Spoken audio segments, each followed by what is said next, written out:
so many things that go through my head on a given day. So I'm gonna try to contain it so that you don't get overwhelmed by my ADHD. I'm already overwhelmed by it, so there's no point in both of us being overwhelmed. And wouldn't you agree with that? All right. So anyway, last night I was watching the movie The Godfather with my wife. And I'm gonna tell you that's such a great movie. I'm gonna make an offer you can't refuse. And it was interesting because I said, "Oh my God, there's so many financial lessons in this movie that it's ridiculous." And I said, I think what would be really fun, it's maybe for a Black movie night to just go into a private Zoom and sit together and just watch the movie The Godfather, like from start to finish, and like literally stop and pause it every now, like every 15 minutes, and point out like the economic lessons that pop up there, right? Because that whole movie is all about money. It's all about money. It's all about the Corleone family and protecting the family empire. And almost every single thing that happens in that movie can be linked to something financial. Every single thing, every single killing, every single betrayal, every single family issue. Even when Michael Corleone, the one of the main characters played by Al Pacino, when he says to his brother Fredo, he says, "Don't ever take sides against the family ever again," right? And then if you know the movie, you know what happened to Fredo eventually, right? So Fredo got X'd out of the family business, if you know what I mean. And it was really just powerful. I was just watching it.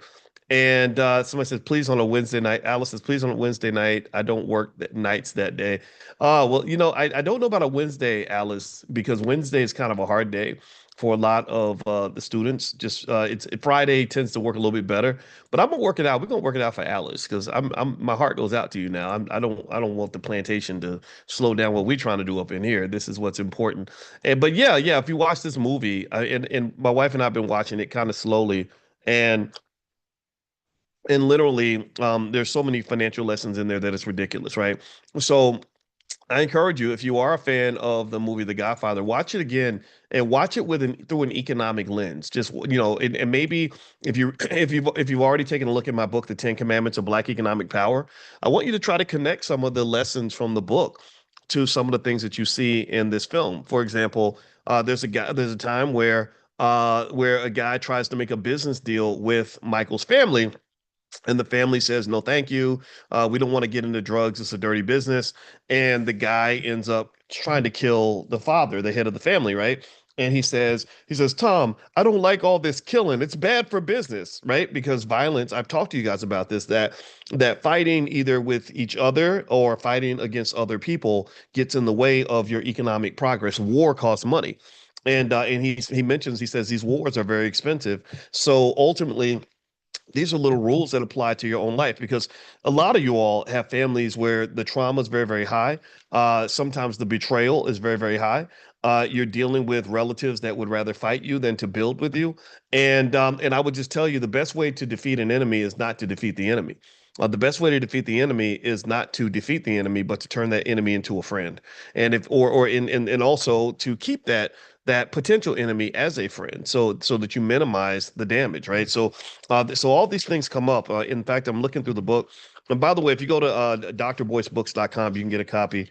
I'll share the link in a minute if you want to get autographed copies at a discount. And you can even resell them. If you like the book, I told you all we have the Black Wealth Ambassadors program where literally you can buy these books super cheap and resell them at a markup. And I'll autograph every single one of them. Like here's one of them that has my autograph in it. And I just literally signed a few thousand, like they're sitting in the basement of my house, and we ship them out like a few, several hundred per week.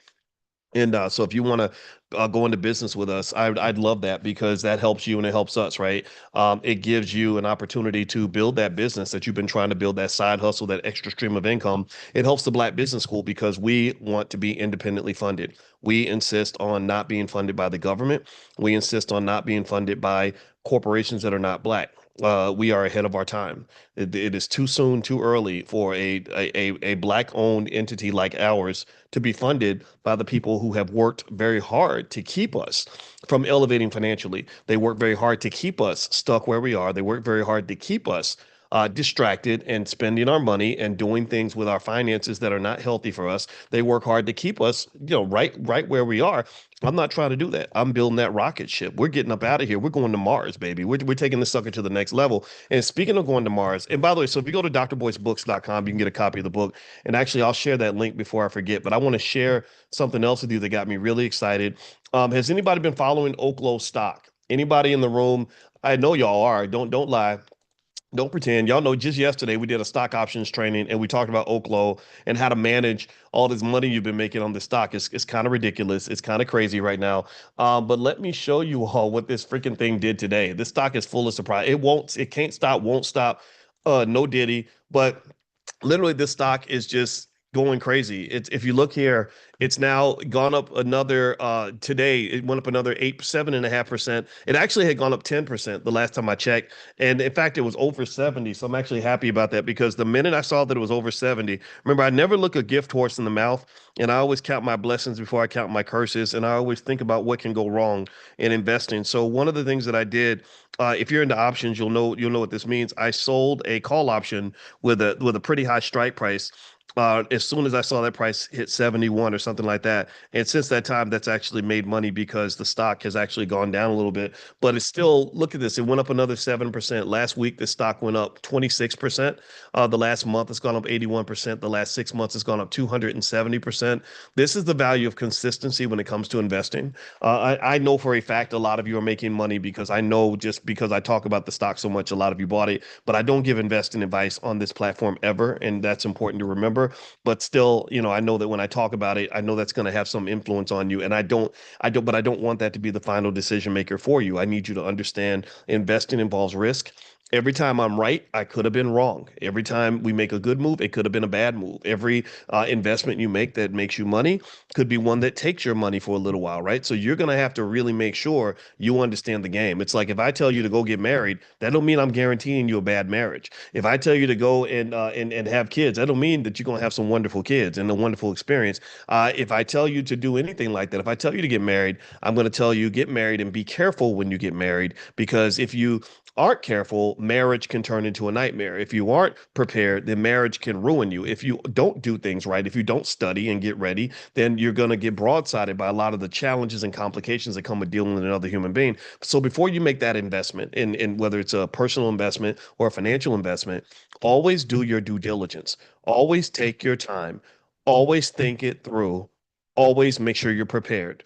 And that's what I said. So if you prepare and you know the ups comes with the downs, as much as the stock went up, it could have went down just as much. Oklo's had some bad weeks and bad months. We just happen to be in a high note right now. If you understand these things, then investing might be for you. Okay. So if you want to, study investing with us, we have Stock Market Tuesdays every Tuesday. We're going to meet tomorrow at noon, and we're going to talk about different stocks that look like they could be the next Oklo, as well as how to invest properly, how investing works, stuff like that. Just go to drboystockmarket.com. That's drboystockmarket.com, and somebody write that in the chat, drboystockmarket.com. And also, I'm gonna put this link in here where if you want to buy autographed copies of my book for 15 bucks and you can resell them in a markup or make them part of your study group, things like that. That honors me. I'm really honored when I hear that you all are studying from the book and stuff like that. And I want to hear those stories. That really helps me to know that there's a reason that I get up every morning and do this and do this class at 9 a.m. every morning because sometimes stuff happens. You got to take the baby to school and stuff like that. So sometimes I'm like, man, does anybody care that we're doing this? So when you all tell me what you're using this for and how it's helping you, it really helps me. And I don't underestimate that. I just want to say thank you for sharing with me or allowing me to even be a part of your wealth building journey. That's really an honor for me. Now, a few things I want to mention really quickly in terms of just things that you may want to be thinking about financially, things that are happening right now when it comes to markets and stuff like that. Right now, the big conversation in the world of finance is this whole issue with what's going on in the Middle East. That's been just the talk of every financial platform. As I told you, war and fighting costs money, and so the big concern is that the Israelis, who tend to just seem to do whatever they want to do, the big concern is that they're going to go out and disrupt the Strait of Hormuz, which would be absolutely devastating to the global oil supply. But it would, however, end up leading to an increase in the price of oil. And so I don't know what the plans of the Israelis are. I haven't talked to Benjamin Netanyahu for a while. I'm kidding. I've never talked to this man. And but I can tell you to kind of keep an eye out for that because that sort of disruption happening in the Middle East could be very impactful on financial markets. And all those stocks that you've been buying, those stocks that are taking off and doing well, they could get body slammed. So if you're doing good and you're making money like you are an Oklo investor, protect yourself from the potential losses. And you may want to get some put options or skim, sell a little bit off the top, sell some call options, whatever it is you want to do to just kind of get prepared for that. If you're not sure how to do this sort of things, you can actually, I did a training called Stormproof Investing. So if you go to stormproofinvesting.com, that pretty much just gives you a bunch of ways to protect your portfolio from a potential disaster because you don't want to have to react to a disaster. You want to proact to a disaster. You don't want to have to respond to the fact that you were unprepared. You want to enjoy the fact that you were prepared. So, just so you know, I told you my theory. My theory is that we're already in a recession. I just don't know when the recession is going to pop out its ugly head. Now, let me talk about this stock Oklo a little bit. Since this company's been making you guys so much money, I thought you might want to know exactly a little bit more about what you're invested in and what this company does. So here's some just basic information about Oklo. It looks like they have something called a microreactor technology or some sort of innovative microreactor technology. Their core product is something called the Aurora Powerhouse series, and that's a line of microreactors, I guess micro nuclear reactors, I'm thinking maybe, designed to generate between 15 and 50 megawatts of electricity with potential to scale to 100 megawatts. These compact fast fission reactors are intended for off-grid applications like data centers, military bases, and remote communities, and are designed for long operational periods up to 10 years without refueling. So I guess that's what they got everybody excited about. They have a power as a service business model. So unlike traditional nuclear power companies that sell power plants, Oklo builds, owns, and operates its powerhouses, selling the electricity directly to customers through long-term power purchase agreements. This model aims to streamline operational overhead and provide a more integrated approach to energy delivery. Okay. They've made a lot of progress in terms of regulation, and that's one of the reasons why the stock has been taken off. They've been making strides with the U.S. Nuclear Regulatory Commission, the NRC. They were the first to receive a site use permit from the U.S. Department of Energy for a commercial advanced fission plant. And submitted the first custom combined license application for an advanced reactor. They have strategic partnerships. They've secured important collaborations and project awards. Notably, they received a notice of intent to award from the Defense Logistics Agency, Energy, to deploy the Aurora powerhouse at Alaska's Eielson Air Force Base. They signed a memorandum of understanding with Korea Hydro and Nuclear Power to collaborate on the development and global deployment of Oklo's advanced nuclear technology, aiming to leverage the company KHNP's experience in nuclear plant construction. Last thing, they focus on nuclear fuel recycling and radioisotopes. So beyond power generation, Oklo is involved in advanced nuclear fuel recycling to convert nuclear waste into clean energy. They also intend to produce critical radioisotopes, which have wide-ranging applications in in industry and energy. Okay. So the problem, here's the downside though. Currently, they're not making any money. That's a big deal. You got to keep that in mind. So it's crazy, right? How can a company that's making no money be worth billions of dollars? That's the gift and the curse of the stock market. That's the genius and the fraud of the stock market. That's the foresight and the illusion. Uh, it depends on how you look at it. It can either be seen as I think that if you use it properly, it can be used as it can be seen as this powerful way to make money that didn't exist before. Um, if you see it in its most sinister form, you could say, how in the hell are these companies generating billions of dollars in value based on predictions? That's what it is. And it's not, and these are not the best predictions all the time. It's just like what the market thinks about this company. So they have a super cool CEO and everybody bids up the price of the stock by a couple $1 billion, increases their market value by $2 billion because the CEO wears a leather jacket. I mean, that's kind of the craziness of the stock market that you have to be mindful of. But also, this is a vision into the future. This is how companies are valued. The stock market is not It's not something that it's really, I think, a great way to look at life, honestly. I look at life, I guess maybe because I wrote my dissertation on the stock market. I view everything, every situation, every person, everything, in terms of what I'm investing in, I view it like I view the stock market. I don't look at where you are. I look at where you're going. I don't look at what you have become. I look at what you're becoming. I don't just look at where you've been. I look at where you're going to be 5 years from now. So by seeing things like that, you can really become a good investor. And good investors are able to see, like Wayne Gretzky used to say, he said, I don't go where the puck is located, I go where the puck is going to be. The question you must ask yourself is, where's the puck going to be? What's the world going to look like in the year 2030? What's the world going to look like in 2035? Have you thought about that? And this is why I call this class Economic Elevation Financial Consciousness, because I want you to elevate your consciousness. I want you to see things, right? I want, all B1 people. B1 means black first. Black first means we put our community at the top of our priority list, that type of thing. I want all B1 people that give a damn, that care about their generational legacy, they want to build wealth, they want to succeed, they want to compete properly. I want you to be able to elevate your consciousness so you can rise above everything and look down the road. Look down the road, just see what's happening. Like climb out of, get out of the, and there's so many things. And this is what angers me about the culture. Now, somebody says I'm freezing up. Okay, now, Ralph, made me have to stop class now. All right, am I freezing up? Can everybody see me? Can you hear me okay? Give me a quick yes in the chat if I'm coming through all right. Am I coming through okay? If I see a no, I'm looking for a no. I'm sorry, Ralph. I think it might be your connection, buddy. So you may have to reconnect. Okay, so when you're looking at investing or you're looking at pretty much everything, you have to be able to see where the puck is going. You have to be able to see the forest. You can't just look at the trees. And I can tell you for sure, when I was writing in my book about how culture impacts economics, I said we have culture that is marketed heavily to us by entities like the BETs of the world that don't train us to look to rise above the forest and to see the whole forest. We get caught up in the trees and the mess and the nonsense. The trends, what's happening now, whatever what's the most famous TikTok dance, and or what did some politician do to piss us off this week that we're gonna spend our time shaking our fist at the air about, but not able to do anything, right? Just raising your blood pressure for nothing, just mad, yelling and screaming, jumping up and down just because, you're mad about something. Well, that doesn't solve the problem. That does not move you forward. So ultimately, I would say, in general, maybe it's a matter of really processing sort of where our consciousness is.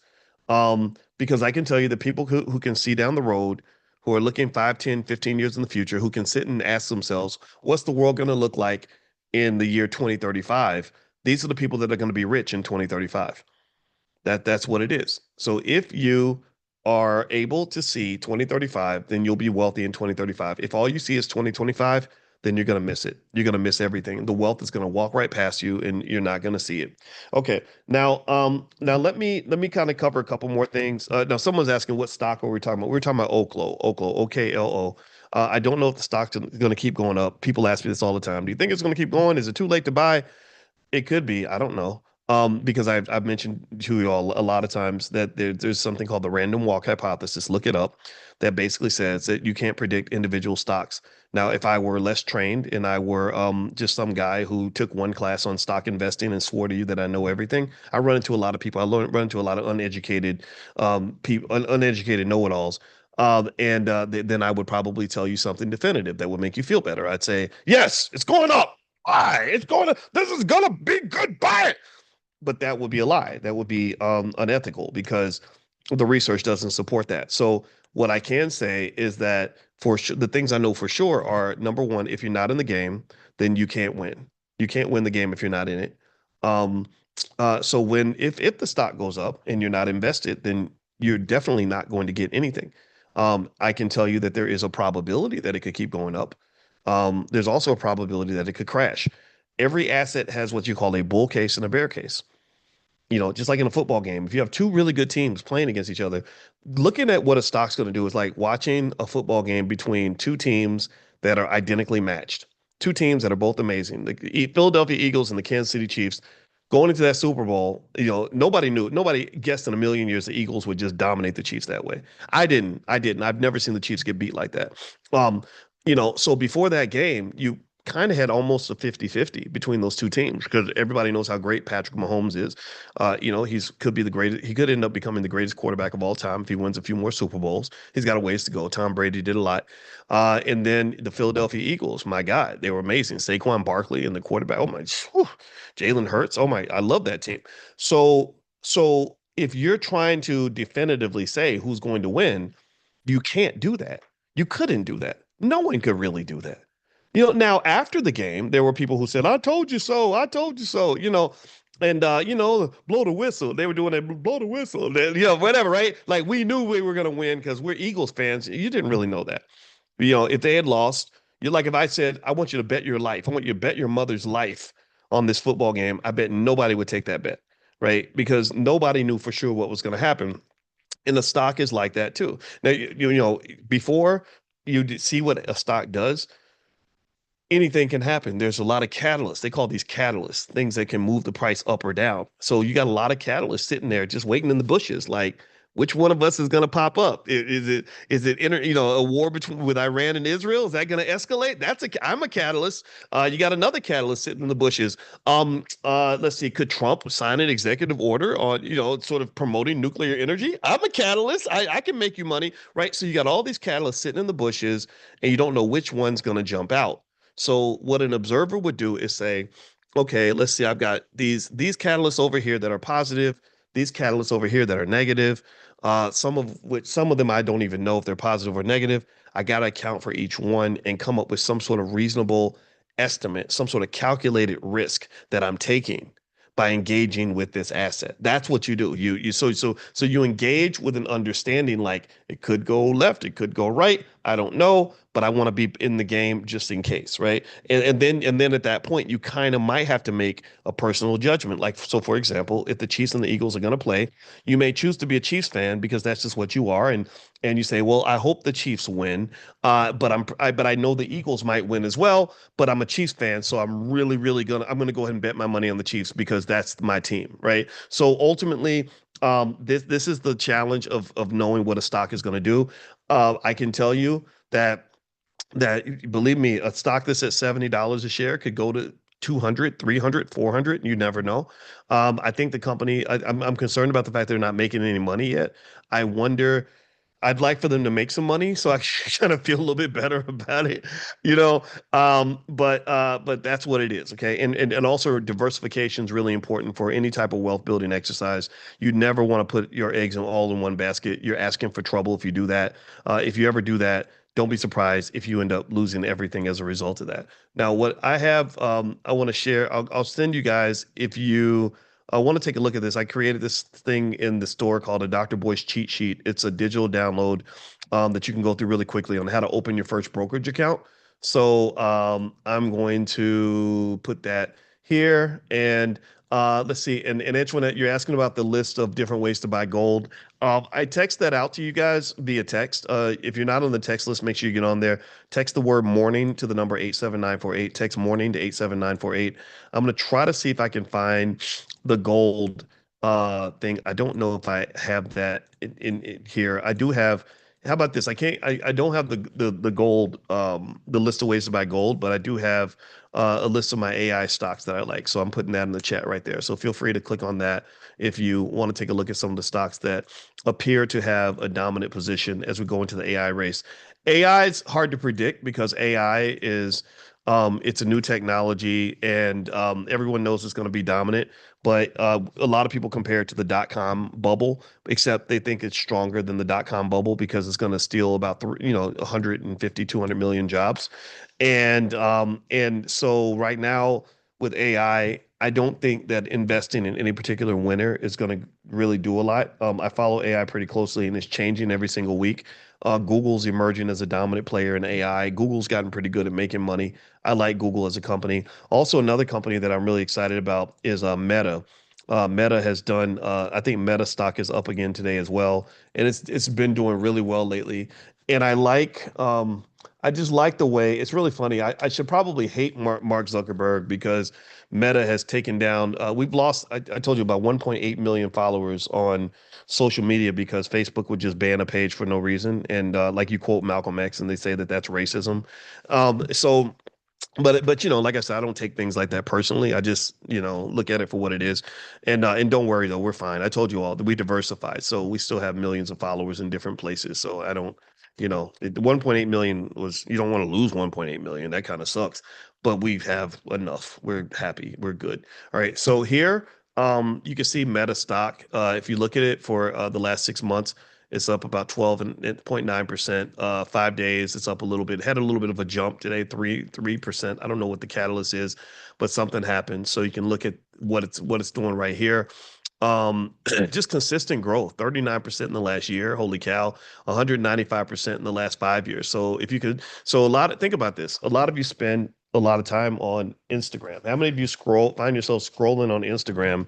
They call it doom scrolling. How many of you find yourself scrolling on Instagram for just hours and hours? Anybody else do that?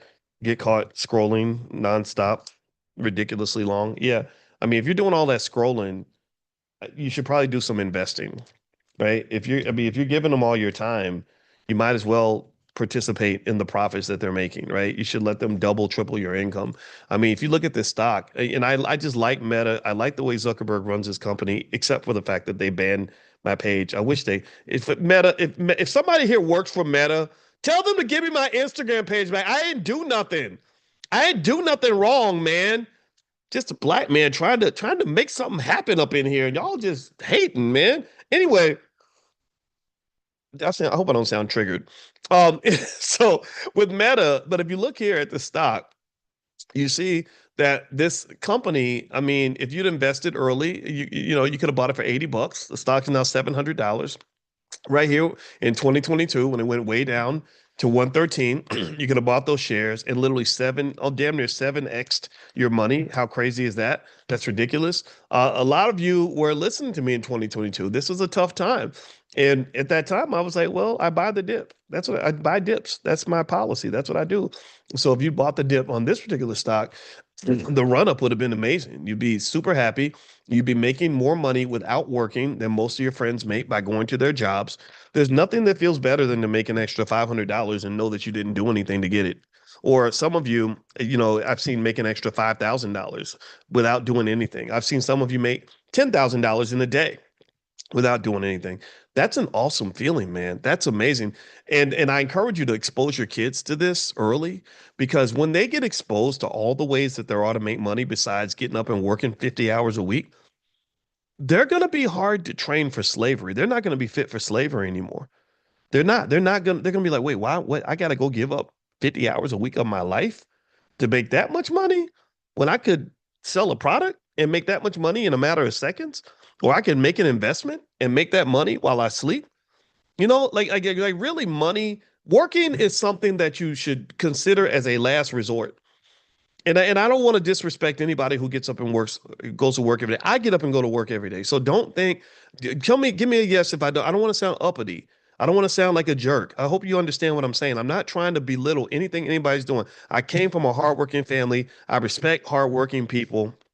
You make the world go round. You make this engine move. So I want to make that clear because sometimes people think if you talk like this, like, oh, that Negro thinks he's better than everybody. I'm not doing that. I don't think I'm better than you. I think maybe you're better than you. Right? I think that you're better than you. Right? And because they told you who you are, and that's not who you are. I think you're supposed to be wealthy. You're supposed to be successful. You're supposed to be comfortable. You're supposed to be able to go on vacation when you want to. You're supposed to be financially secure. You're supposed to be safe. So so so here's my theory. Here's what I believe. This is my dream. Dr. King, he had a dream, something about little white girls and little black boys holding hands. I never had that dream. I don't want to hold hands with a white girl. No disrespect if you're white, but my wife is a black woman. I want to hold hands with a black woman, particularly named Alicia. Um, my dream is that we get to the point where we see work as something that you do if you have to do it, like working for someone, working for a company. We see it as something that you have to do until you climb a certain mountain, until you graduate. Until you graduate. What does that mean to graduate? Well, a lot of people think graduation is, when somebody gives you this little piece of paper that qualifies you to go get a job, that's not graduation to me.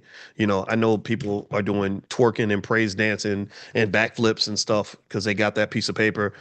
I admit I'm a little bit cynical. I don't know if that piece of paper is going to give you everything that you think it's going to give you.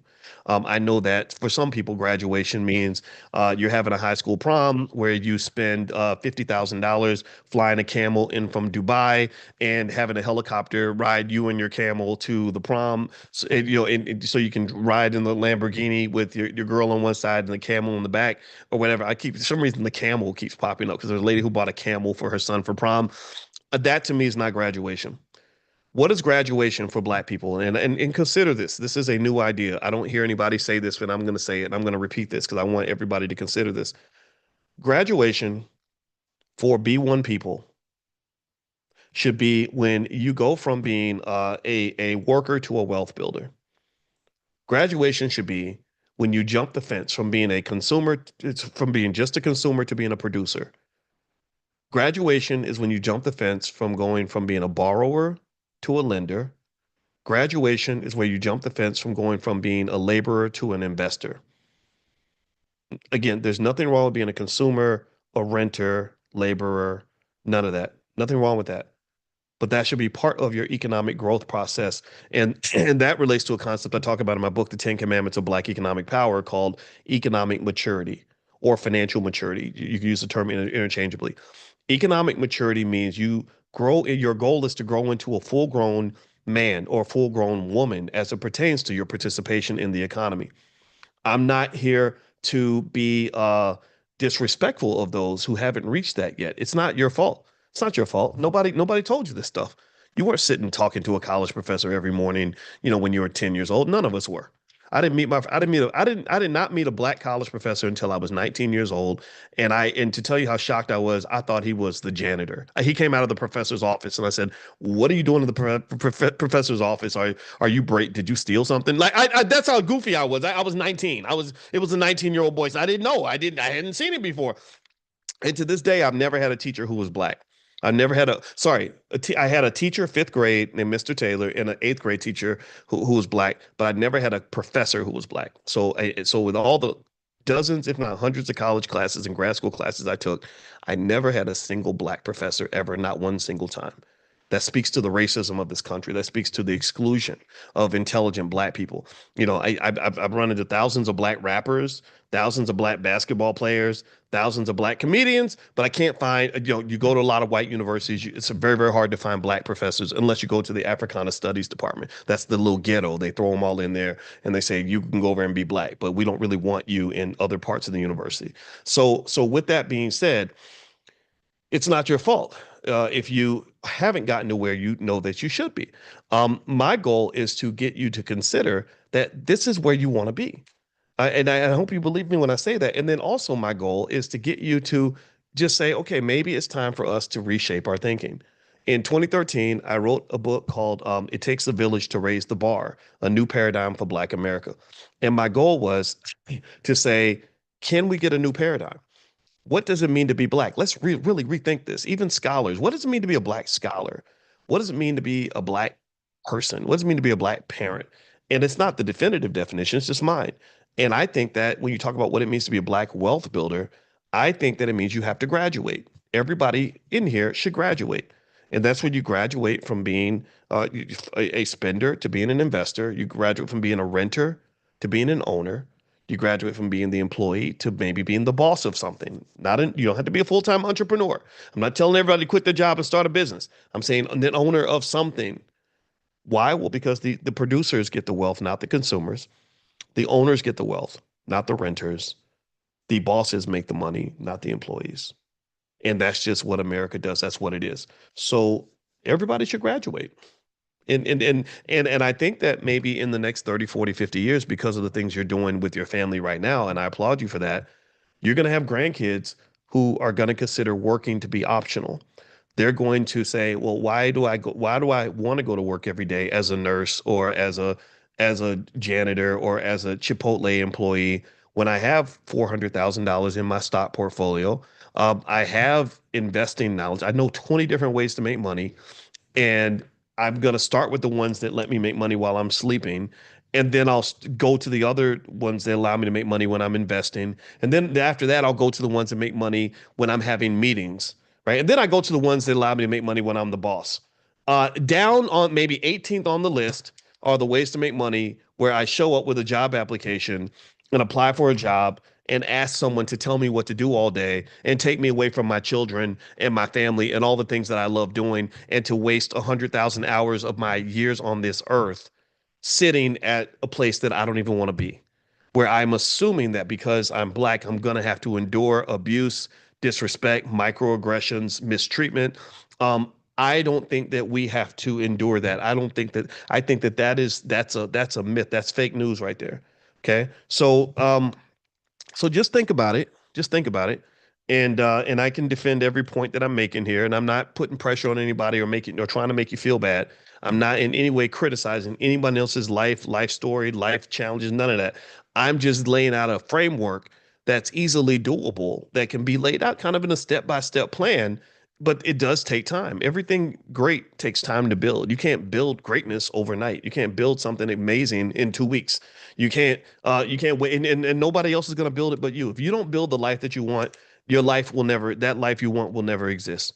So build something. Let's build. Let's see what that looks like. Okay. All right. So a couple things I want to mention before we head out. Number one, our legacy investors for tomorrow group is going to meet where we're going to do estate planning. We got attorney Tamika Johnson coming in, and if your goal is to develop that estate plan, I encourage you to think of your family like a business.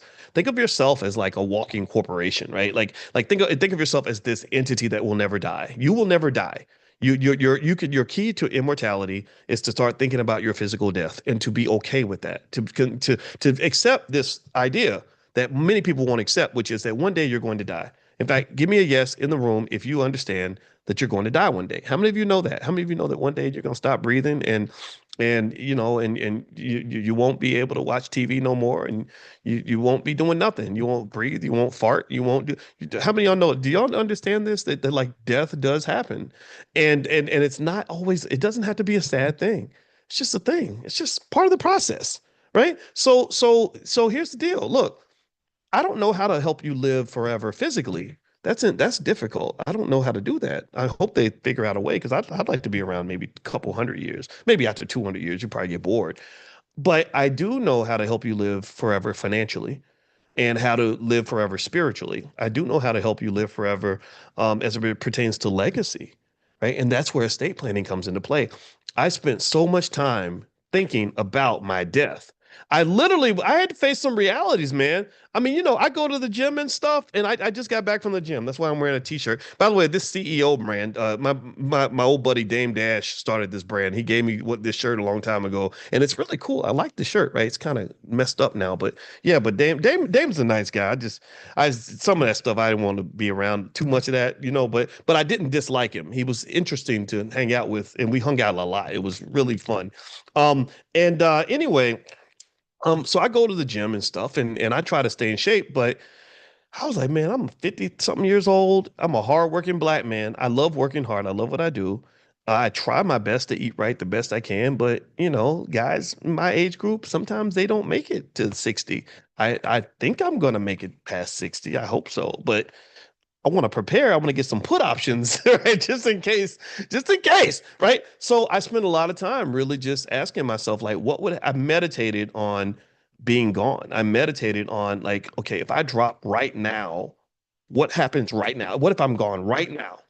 What's gonna be, who's gonna do what? Who's gonna handle what? What's gonna fall apart if I'm gone right now?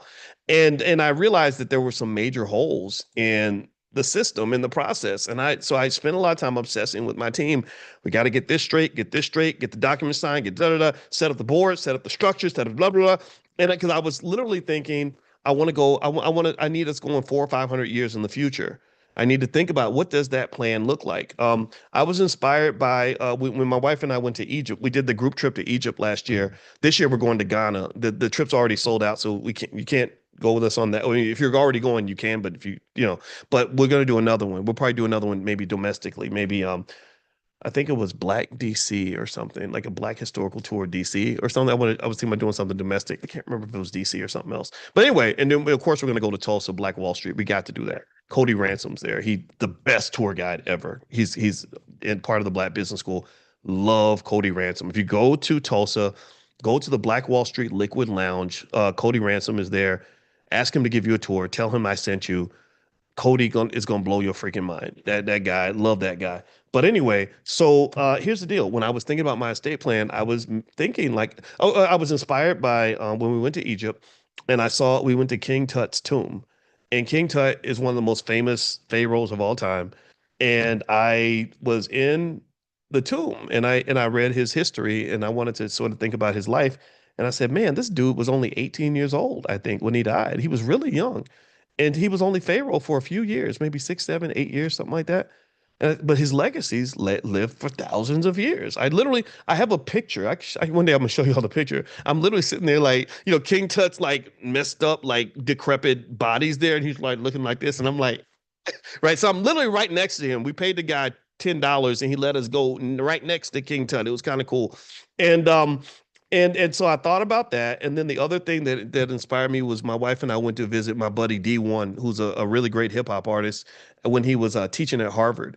And while we were out there, we were reading the history of Harvard. And some things I didn't know about Harvard, for example, was that John Harvard didn't actually found Harvard. He actually gave them a building and some books, and they named the whole school after him because they were like, we got this raggedy little school, and we're hoping that it's going to become something one day, and we need it, but we don't have any books and we don't have any buildings. So he gave them books in a building, and they named the whole school after him. How cool is that, right? So that made me think. I told my wife, I said, see, that's the thing. We have these little raggedy businesses where we would give them away for 2 nickels and a bag of Cheetos, and we don't understand what they could be becoming. That's why, going back to what I said earlier, you value things like a stock, right? It's not about what you are, it's about what you're becoming. I mean, it was Harvard. That's crazy. I said they named the whole school after this dude because he gave them some books in a building. You couldn't do that now.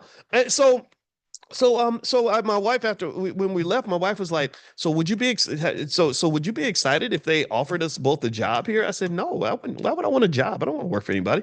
I said, "But I really want to figure out how you build things like this. How do you create things like this? And what it does require is it requires you to have that economic elevation, that financial consciousness, that ability to rise up, look above the trees, stop getting caught up in what's happening right now, and look at what's going to be happening 50 years from now, 100 years from now. Like, what's the world going to look like in the future? And that then allows you to position things so that you're well prepared for that. Okay. So, legacy planning is essential for anybody that wants to live forever. That immortality is available for you, but it does require a little bit of planning, a little bit of work. And so that's why we created our Legacy Investors group, Legacy Investors for Tomorrow Lift. So if you want to join us and you want to talk to Attorney Johnson tonight, just go to drboycelift.com, drboycelift.com. With one membership, you can bring your whole family. It's a family affair. Everything we do here is we're very family oriented. So share it with your family and come in and ask questions and make a plan, make a plan, make a plan, make a plan, make a plan, make a plan, make a plan. Very important. All right. That's it. So one more thing. Don't forget the All Black National Convention is August 21st to the 23rd. I'm gonna keep talking about that more and more as we get closer because it's important. And it's going to be the biggest convention ever, thousands of people. And I hope you guys will participate with us at the convention in Atlanta and come and give me a hug. And you can go to allblacknationalconvention.com to get your passes. That's allblacknationalconvention.com. So have a good day, everybody. God bless you. And I will send you all texts later on. If you're not on the text list for this class, just text the word morning on your phone to the number 87948. If you text morning to 87948, I'll send you a text every morning and let you know when we're about to get started. So have a good day. Thank you so much for listening. I hope you benefited from this discussion, and I will